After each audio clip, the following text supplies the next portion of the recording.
I want to waive these two documents. Those of you who know the documents, if you could just think about coffee for a minute.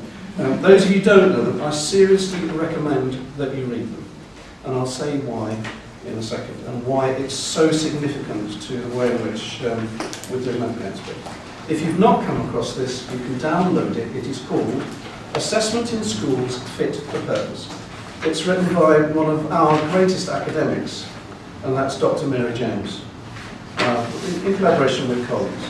Now, Dr. Mary James is no lightweight. She runs a 5-star course at the London Institute. She's now moved to Cambridge. She's one of the world's senior researchers. She is heavyweight. These are not sort of lightweight people who are doing this sort of stuff. She ran the teaching and learning programme, which was a European grant thing. So she is of massive calibre. And she wrote a book called Assessment in Schools Fit for Purpose. Now, the reason I would ask you to read it from cover to cover, don't dip in these. There's nice little pictures in it, but don't just look at the pictures.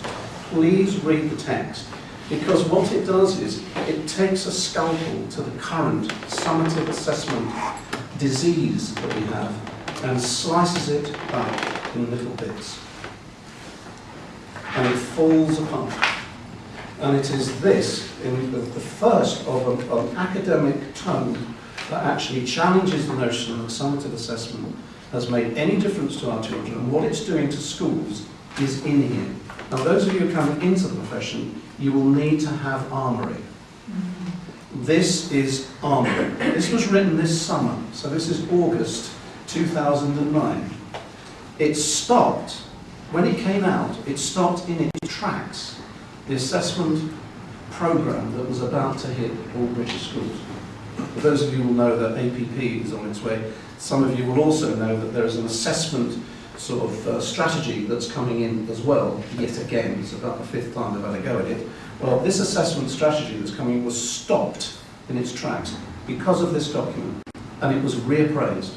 I don't know how it's come out in schools, but I'll just say that in Essex and Redbridge we've had sort of mixed messages. So we know that something's going on down in Westminster, that people are sort of all over the place. So, good, I'd say. I think that's great. Let them be confused as long as they like. And maybe they will get them SATs sooner than later. Now, because we're not talking about all assessments bad, all assessments wrong. I'm not saying that. We're saying this stuff, which is measuring children by some of the tasks, is doing us all in. Kids, us, the system. It's not fit for purpose. It's not fit for future learners. And it's in there. So if you want a copy, go to manfullyexpert.com and you'll just have a look at it. You'll see that there's that cover, and you just follow the lead to that cover and you can download your own copy of it. Okay, I really do recommend that you get hold of it and you become conversant with it. And it's not a difficult read. As you will see, she just takes a little slice and it's death by 1,000 cuts.